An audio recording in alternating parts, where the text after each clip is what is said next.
Hey guys, I want to say Choco buy and sell crypto. Now, today's video is not about crypto. It's not even about Nigeria economy. In a way, okay, in a way, it affects Nigeria economy. But I want to talk about the Tucker Carlson interview with Vladimir Putin. It hasn't been released. I've not watched it. I'm trying to see if I can find it and watch.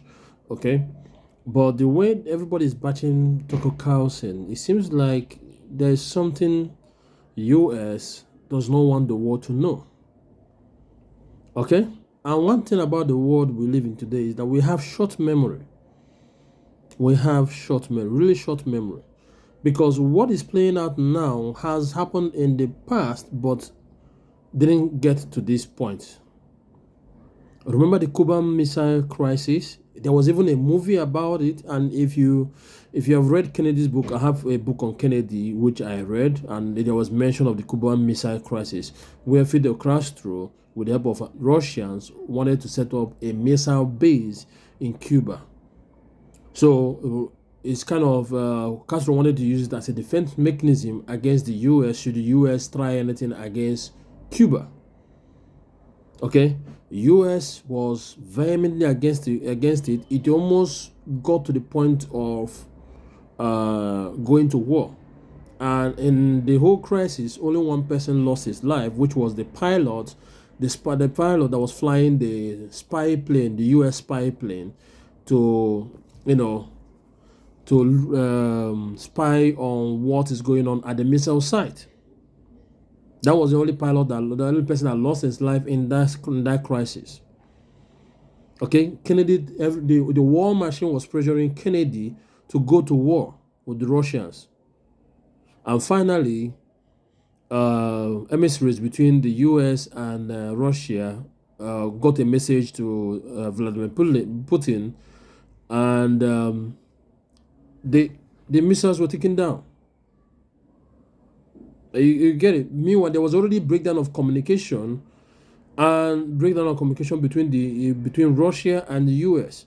But due to an emissary in the Russian embassy, then in U.S., there was somebody in the Kennedy administration that was very close to Kennedy that went and met with the emissary and passed a message to Vladimir Putin and confirmed, okay, that the missiles will be taken down. Now, how many years have passed? And now US, through NATO, is trying to put a base in Ukraine. And guess what? Ukraine is the neighbor to Russia. And Russia was against it. And this time around, instead of backing out, it now resulted to a full-blown war in Ukraine. So if I'm to blame anybody, I'll blame the president of Ukraine, I'll blame Biden, I'll blame Obama, because the Crimea situation happened in Obama administration. Then nothing happened during during Trump administration. And now Biden has continued where Obama left off in pushing that agenda. And that is where we are today. Now, US dollar is backed by the military industrial complex. And US has been shipping arms upon arms upon arms that are manufactured in the US to Ukraine. Already, Ukraine government has already signed an agreement with BlackRock so that when things settle down, kind of like, how do I put it this way? Like restoring things and, services and stuff like that, investments that will come in. Okay, I already discussed with BlackRock. So whether Russia wins the war, or how do I put it this way? Even if the peace comes back, Ukraine is already indebted to the US. And BlackRock is ready to move in. And that was why I was a bit worried when I started seeing BlackRock coming into Nigeria for the first time. Was it the first time?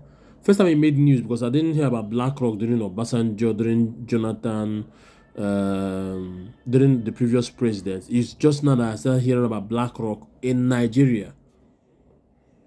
Okay, and those guys don't have the interest of the country at heart. It's all about business to them, and that is why we are devaluing the naira, because as long as the US keeps participating in wars in between Ukraine and Russia, and keeps participating in wars between Israel and Palestine situation, the dollar will become strong.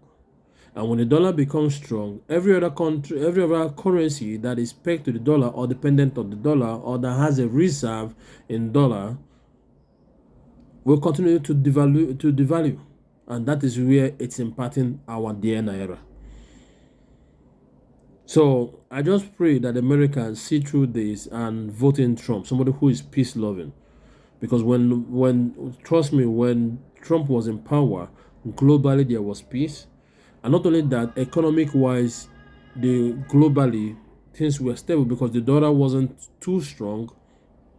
I get what I'm saying. It wasn't too strong like now that the US is on a war path with Russia, with Palestine, and now on a war path with Iran through Palestine and Yemen and all this other stuff that is complicated. So this is my thought. Okay, if I am wrong anywhere, let me know in the comment section.